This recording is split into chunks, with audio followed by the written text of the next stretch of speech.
You found it. Your home for the best content on your favorite team, the Fighting Tigers of LSU. Do us a favor. Subscribe to the channel. Leave your comments below.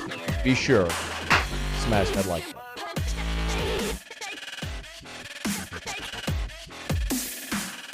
Ed Orgeron on Wednesday, of course, takes his turn on the SEC Coaches Teleconference.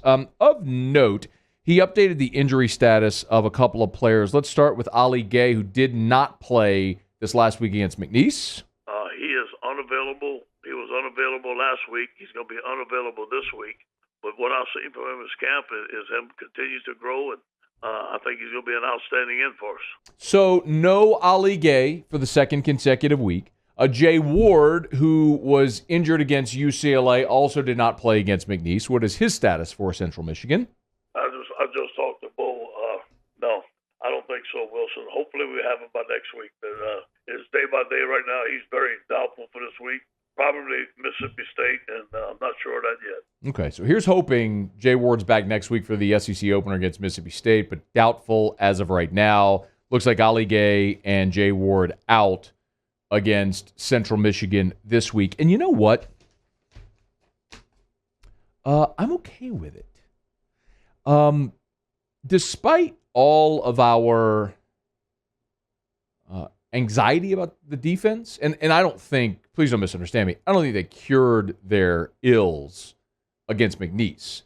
We said all leading up to the McNeese game, you would have one of two feelings. You would either have a sort of satisfied feeling that it went the way it should go against an FCS opponent, or you would feel worse if something didn't go well.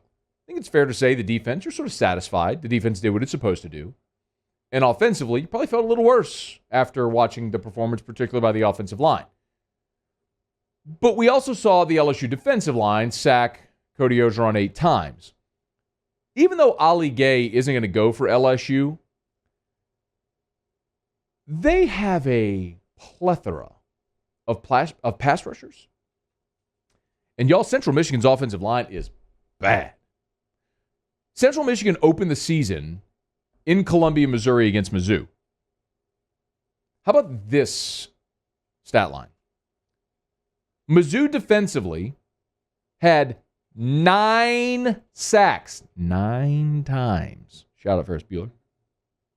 14 tackles for loss, 3 quarterback hurries, and 6 passes defended and a partridge in a pear tree. The Missouri defensive line absolutely annihilated the Central Michigan offensive line.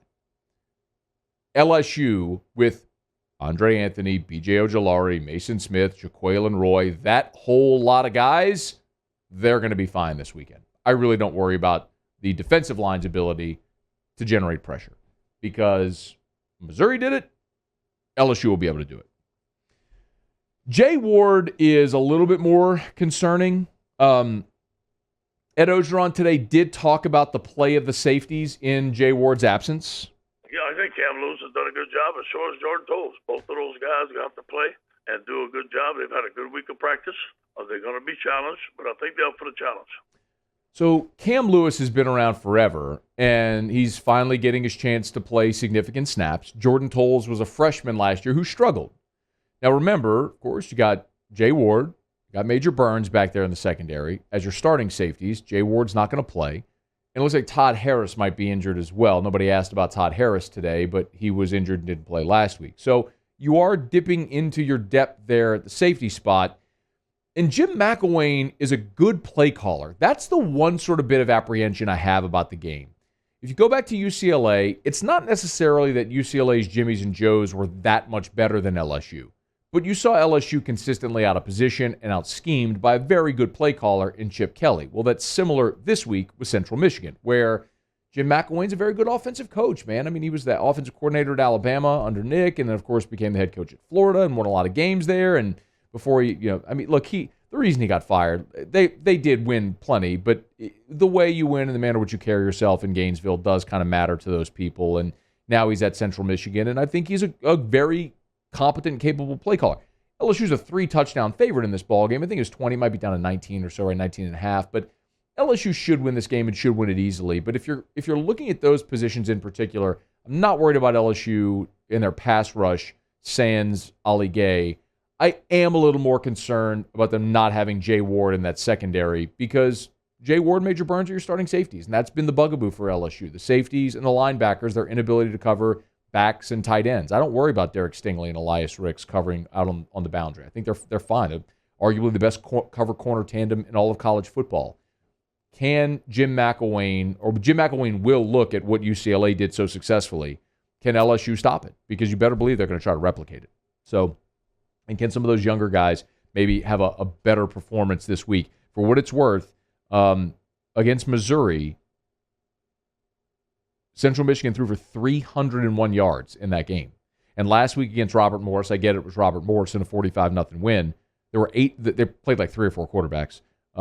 18 of 26 for 228 and 4 touchdowns. Very efficient in the passing game is Central Michigan. So big challenge for LSU secondary to make sure that that they played a much better level than they did against UCLA. And something I'll continue to reiterate all week, I like how LSU's schedule plays out. Because after the UCLA loss, they didn't have to jump right back into the deep end. They basically have a month-long stair step up in competition.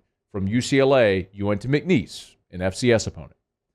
Now you go to Central Michigan, a group of 5 opponents. Pretty good. And you're going to go to Mississippi State, who's on the lower rung of the SEC. I know they beat you last year, but it's not like you're going to Bama or Florida or A&M or any of those right now.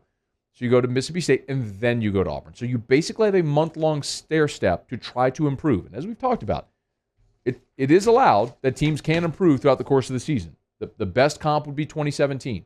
When LSU got blown out by Mississippi State 37-7 and then lost to Troy, I don't think there was anybody thinking that LSU team was going to go on any kind of a run. And they ended up going 6-1 the rest of the way. I don't think that's the reality for this team. I think they're going to have some major struggles throughout the course of this year. But they are allowed to improve. Let's see if they can continue doing that this week against Central Michigan and as they move into conference play. Hey, thanks so much for watching. Please leave your comments. I love to interact. And be sure to hit the red subscribe button below.